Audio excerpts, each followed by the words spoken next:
Assalamualaikum warahmatullahi wabarakatuh. Salam sejahtera bagi kita semua. Perkenalkan, nama saya Mita Madinatul Munawwaroh. Saya dari Prodi Manajemen Universitas Terbuka Pokjar Kediri. Yang kami hormati Ibu Mustikawati Siregar selaku dosen Bahasa Indonesia, yang berbahagia rekan-rekanku mahasiswa-mahasiswi Universitas Terbuka seluruh Indonesia, dan seluruh audien yang dirahmati Tuhan Yang Maha Kuasa. Pertama-tama, marilah kita ucapkan rasa syukur kita terhadap Tuhan Yang Maha Kuasa, sehingga kita bisa berkumpul dalam kegiatan kali ini dalam keadaan yang diharapkan. Dalam sesi kali ini, izinkanlah saya menyampaikan beberapa hal mengenai gagasan saya, yakni yang berjudulkan COVID-19. Berbicara tentang COVID, apa sih COVID itu?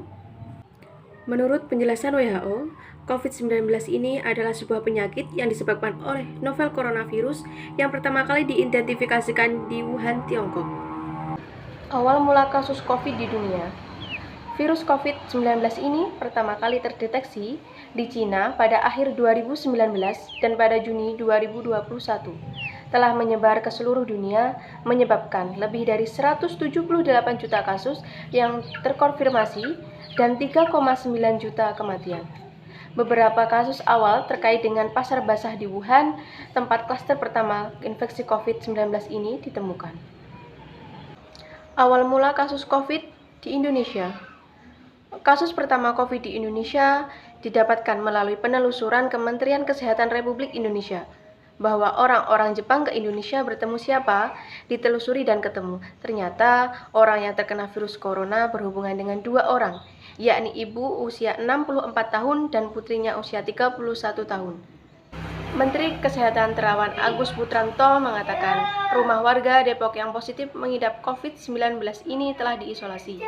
Sesuai prosedur, Dinas Kesehatan setempat langsung melakukan pemantauan, juga melakukan isolasi rumah dan sebagainya. Yang selanjutnya, penyebaran COVID-19 dan cara penanganannya. Virus ini ditularkan melalui kontak langsung dengan percikan dahak dari orang yang terinfeksi atau melalui batuk dan bersin, dan jika menyentuh permukaan yang terkontaminasi virus. Virus ini dapat bertahan selama beberapa jam di dalam permukaan udara, tetapi desinfektan sederhana dapat membunuhnya. Untuk mencegah penyebaran COVID-19, yang pertama, selalu jaga jarak aman dari orang lain, minimal 1 meter, meskipun mereka tidak terpapar oleh virus ini. Kenakan masker di ruang publik, terutama di dalam ruangan atau jika pembatasan fisik terjadi. Sebaiknya pilih ruangan terbuka dan berventilasi, baik buka jendela jika berada di dalam ruangan. Cuci tangan Anda secara rutin, gunakan sabun, air, atau cairan pembersih tangan lainnya.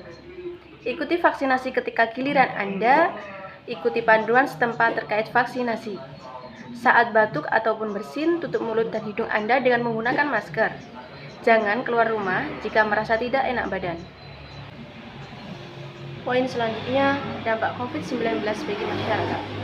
Pandemi COVID-19 dan tindakan untuk mencegah penyebarannya menimbulkan kontraksi ekonomi di dunia yang parah. International Monetary Fund memproyeksikan bahwa ekonomi global akan menyusut sekitar 4,4% pada tahun 2020. Resesi terparah sejak Perang Dunia Kedua. Krisis berdampak signifikan terhadap pertumbuhan ekonomi Indonesia dan upaya penanggulangan kemiskinan. Pemerintah Indonesia telah menerapkan paket stimulus fiskal darurat dan untuk sementara memperluas program bantuan sosial demi membantu keluarga berpenghasilan rendah selama krisis ekonomi terjadi.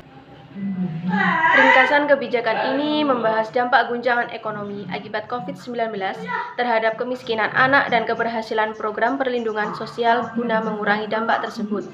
Analisis dilakukan dengan menggunakan model mikrosimulasi dinamis yang dirancang untuk memperkirakan indikator tujuan pembangunan berkelanjutan dengan menggunakan survei sosial ekonomi nasional atau Susenas dan proyeksi makroekonomi dari Badan Kebijakan Fiskal Kementerian Keuangan.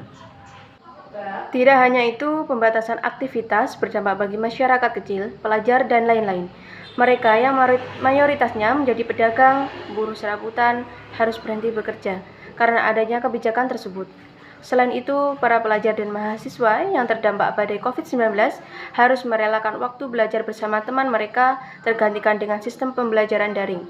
di mana mereka menggunakan alat komunikasi untuk melakukan pembelajaran, belajar dan mengajar.